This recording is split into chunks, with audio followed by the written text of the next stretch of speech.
రావాలంటే కొన్ని ఇన్సెంటివ్స్ ఇవ్వాల్సిందే. ఇవాళ హైదరాబాద్లో ఇన్సెంటివ్స్ ఇవ్వవసరంలా, వాళ్ళకి అవసరం వచ్చి కూర్చుంటారు. కానీ ఆంధ్రప్రదేశ్ ఇన్సెంటివ్స్ ఇవ్వాలి. మరి ఏం దౌర్భాగ్యం, సాక్షి జగన్మోహన్ రెడ్డి టైంలో చేసిన అరాచకాలు కానీ దుర్మార్గాలు కానీ ఒక్కటి కూడా ఎత్తదు. శారదాపీఠానికి 15 లక్షలకి ఇచ్చావు నువ్వు.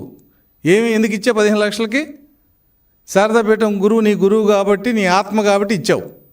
కానీ మాకు తెలుగుదేశానికి మా ఆత్మ ఏంటంటే నిరుద్యోగులను ఉద్యోగులుగా చేయటం, ఈ రాష్ట్రాన్ని డెవలప్ చేయటం. దానికోసం ఇవ్వాల్సి వస్తుంది. అందుకే టీసీఎస్కి 99 పైసలకి ఇచ్చింది. ఇవాళ ఉరుసు కంపెనీకి 99 పైసలకి ఇచ్చామని చెప్పి మీరు ఒక అసత్య ప్రచారం చేయటం అనేది దుర్మార్గం. ఖచ్చితంగా దీన్ని మేము ఎదుర్కొంటాం. ఇవాళ రేపు జీవో వస్తుంది. నేను ఒకటి అడుగుతున్నా సాక్ష్యపత్రికని, జీవోలో మీరు చెప్పినట్టు 99 పైసలు లేకపోతే, మేము చెప్పినట్టు 50 లక్షల కోటి రూపాయలు కనుక ఉంటే మీ ముక్కు నేలకు రాసుకోవాలి. మీరు పబ్లిక్గా చంద్రబాబు నాయుడు గారి ఫోటోలో ఉన్న కాళ్ళకు దండం పెట్టాలి. మీరు ఇది ఛాలెంజ్. దీన్ని ఒప్పుకుంటే మీరు చెప్పండి, మీరు రాసిన రాత్రి అర్థం ఏంటి అనేది మేము ప్రశ్నిస్తున్నాం. ఆ జీవోలో మేము చెప్పిన ఏదవుతుందో క్యాబినెట్ డెసిషన్ అని చెప్పి చాలా స్పష్టంగా చెప్పాం. జీవో ఇవ్వటానికి ఏదైనా 1-2 అంశాలు ఉంటే ఆలస్యం అవ్వచ్చు, కానీ క్యాబినెట్ డెసిషన్ని పత్రికాముఖంగా ప్రభుత్వం మేము ఇలా 50 లక్షలకి ఇచ్చాం, కోటి రూపాయలకి ఇచ్చాం, దాన్ని మీరు పక్కన పడేసి చేతిలో పత్రిక ఉందని చెప్పి దుర్మార్గ రాతలు, దోషపు రాతలు రాస్తే మట్టికి మేము సహించలేదు. This is the open challenge to Sakshi. రేపేలుండే జీవో వస్తుంది.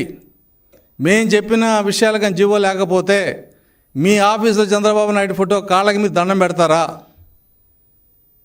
మీరు చెప్పండి. లేదు మేము రాసిన తప్పని పబ్లిక్గా క్షమాపణ చెప్పండి.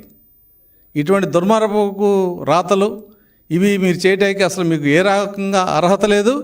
మీరు చేసిన దుర్మార్గాలు, మీరు ఆ రోజున పార్టీ ఆఫీసుల కోసం 1000 రూపాయలు లీజు ఎకరం, విశాఖపట్నంలో 1000 రూపాయలే, కాకినాడలో 1000 రూపాయలే, తిరుపతిలో 1000 రూపాయలే. మాకు ఇప్పించండి తెలుగుదేశానికి. ఇప్పుడు మరి అప్పుడు మాకు ఇవ్వలేదు కదా మీరు. అంటే మీరు దాదాపు 100 కోట్ల ల్యాండ్ని సాక్షి పత్రిక వైసీపీ ఆఫీస్ కోసం 1000 రూపాయలు లీజుకి మీరు జీవోలు ఇచ్చుకున్నారు.